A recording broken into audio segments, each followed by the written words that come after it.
Title: The new security guard told me never to look at camera 6. Last night, I did. Chapter 1. The Rule. When you work night security, you learn two things fast. Boredom can drive a man insane, and silence isn't peace, it's a warning. I started at Riverside Storage facility 3 weeks ago. Nothing fancy. A graveyard shift guarding endless rows of storage units that all look the same. The kind of job where time itself feels stuck. On my first night, the outgoing guard, an older guy named Ray, showed me the ropes. Everything seemed normal until he pointed at the monitor wall in the surveillance room. 6 cameras, 6 angles, but only 5 screens were lit. Camera 6, I asked. Ray didn't even look at it. That one stays off. Broken. He hesitated, scratched his jaw. Let's just say, you don't look at that feed. Ever, I laughed, thinking he was joking. Why not? He stared at me then, tired eyes, pale under the fluorescent light. Because it looks back. I waited for a smirk. None came. He packed his thermos, patted my shoulder and said, "Don't test it, rookie." Every guy who didn't last a week. And just like that, he left. That first week was quiet. I made rounds every hour, logged entries, drank bad coffee, tried not to fall asleep. The place was eerie at night, rows of steel doors gleaming under yellow lights, the wind slipping between them like whispers. Camera 6 stayed dark, a small black square at the corner of the monitor wall.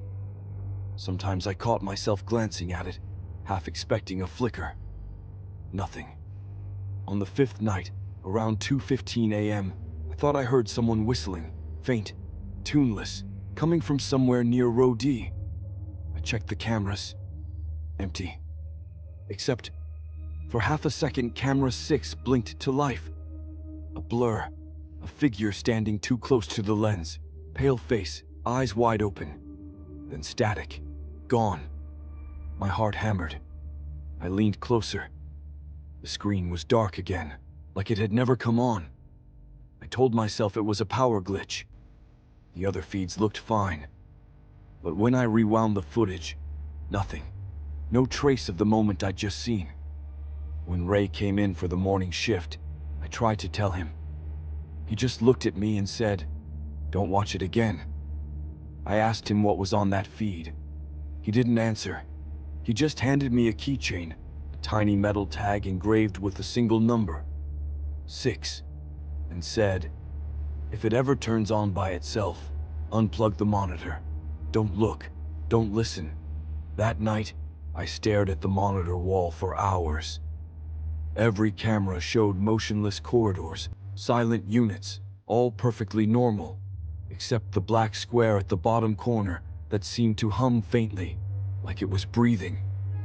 And at 3:03 a.m., I heard it again, the whistling. This time, it came from inside the security office. Chapter 2. The glitch. The whistling circled the room, faint, off-key, the kind of sound that feels closer than it should. I stood, flashlight in hand, trying to pinpoint it. The air smelled faintly metallic, like the inside of old wiring. "Ray?" I said, half joking. My voice sounded too loud. No answer, only that tune, 3 slow notes, repeating. I followed the sound to the wall of monitors. Camera 1, clear. Camera 2, nothing but motionless corridors. Camera 3, same. Camera 4, a moth bouncing against the lens. Camera 5, empty. Camera 6, still black, until the whistle stopped. Then it blinked on. Grainy picture. A long hallway I didn't recognize, darker than any in the facility. Walls damp and uneven, light pulsing like a dying bulb. The feed trembled as though someone was holding the camera, instead of it being fixed to the wall. And at the far end of that corridor, a shape. Bent forward, jerky movements, white clothes clinging to it like wet paper. It turned slowly toward the lens, though there shouldn't have been sound, yet somehow I heard breath rasping right next to my ear. I yanked the power cord from the monitor. The other screens flickered but stayed on. Camera 6 went black. The room was silent again, until a soft voice behind me said, "You weren't supposed to watch that." I spun. No one. Just my own reflection in the dark window of the office door. I grabbed my radio. "Control, this is Guard 12 at Riverside. We've got, equipment malfunction. Can you confirm feed 6 is offline?" Static. Then a whisper threaded through the static, using my own voice. "Confirmed. Feed 6 is watching." I dropped the radio. It clattered across the tile. When I looked back up, all 5 cameras had gone black, except camera 6. Now it showed me, standing in the surveillance room, staring at the monitor wall. But in the feed, something stood behind me. A tall figure, hands on my shoulders, head bent close as if whispering the next line of a story I hadn't agreed to hear. I didn't turn around. I just stared at the screen as its mouth began to move.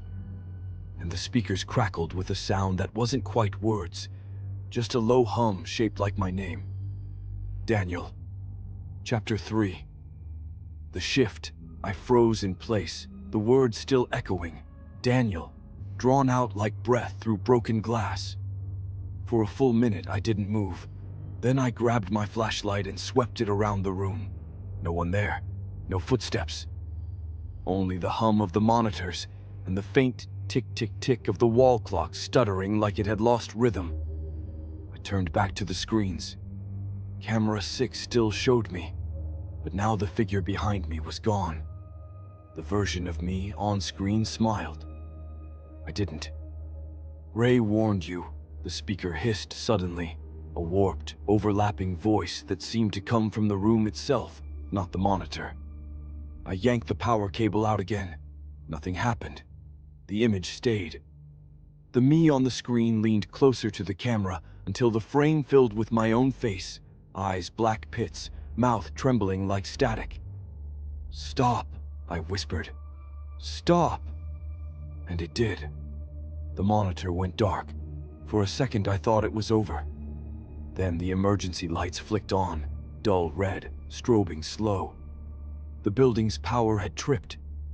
Somewhere in the compound, a metal door slammed. I took the flashlight, radio, and my keys and stepped into the corridor.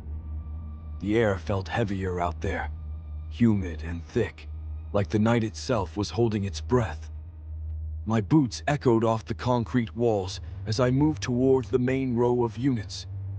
At row D, something was off. Unit 47's door was slightly open. "We don't allow that. Every door must be locked." I shone the beam inside. Empty. Just a concrete cube with a drain in the center. Then my radio hissed. "Daniel, shift change." The voice was mine again. I looked down at the device. Power light wasn't even on. Behind me, another voice spoke, dry, cracked, the tone of someone who hadn't spoken in years. "You shouldn't be here during my shift." I spun. The flashlight flickered once. Ray stood at the far end of the row, or what looked like Ray, same jacket, same limp. But his eyes glowed faintly, reflecting the red emergency light. "Ray," he smiled, or tried to. "Camera 6 is never off," he rasped. "It's where the night watches itself." He turned, walked into the darkness between the units, and didn't cast a shadow. I ran back toward the office, heart slamming against my ribs. When I got there, all the monitors were lit again. Camera 1 through 5 showed empty halls.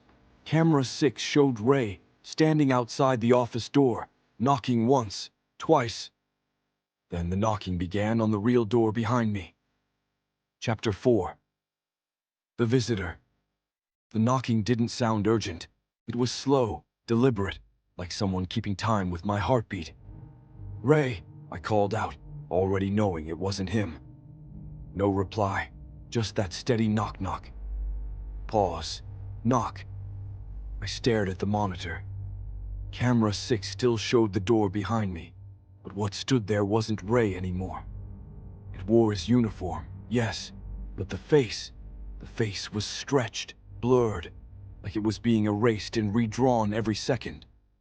And its hand kept tapping on the door, even though in the reflection of the glass behind me, nothing was there. I picked up the radio, voice shaking. "Control, I need immediate backup at Riverside. Possible intruder." Static. Then, "Open the door, Daniel."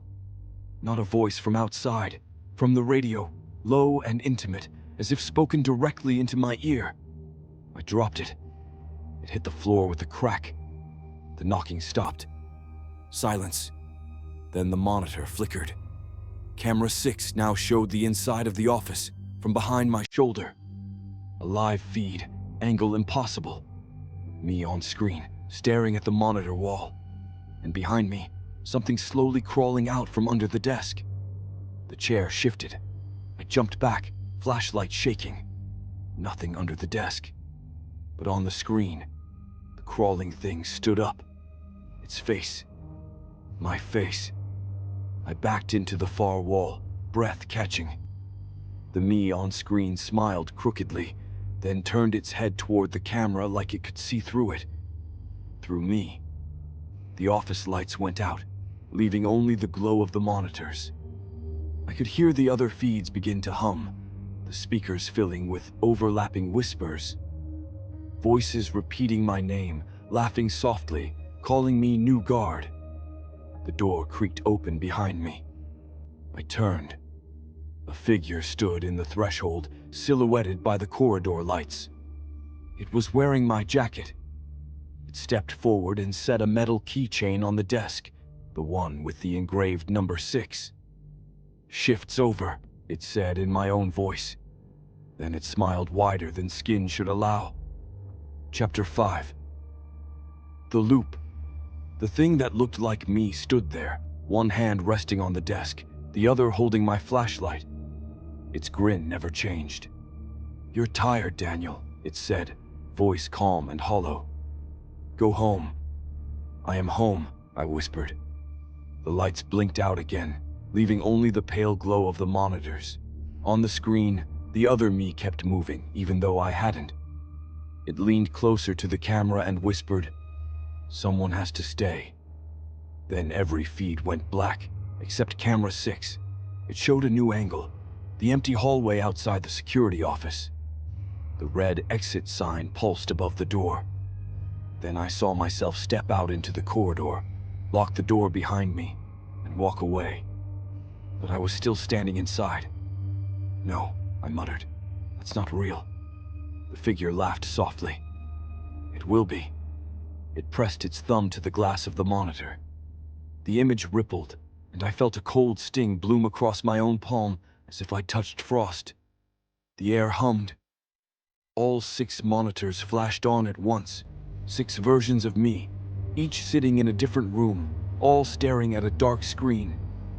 Each of them slowly turned their heads toward the camera, one by one, until every pair of eyes was looking directly at me. The figure stepped backward into the glow, dissolving into static. The last thing it said was, "Every guard needs relief. You're next." The monitors cleared. Now camera 6 showed only the chair, empty, spinning slowly. The clock on the wall read 7 a.m. Sunlight seeped under the door. When Ray came in for his shift, he found the office empty, the coffee still warm, the keychain with the number 6 lying on the desk. Later that day, he told the new hire, "Don't look at that feed. Ever." And when the rookie asked why, Ray just sighed. "Because it looks back. Some tales end, but the fear doesn't." If this story kept you awake tonight, don't sleep alone. Like, comment, and subscribe for more nightmares from the dark corners of No Sleep Tales. Until next time, keep your lights low, your doors locked, and remember, sleep is never safe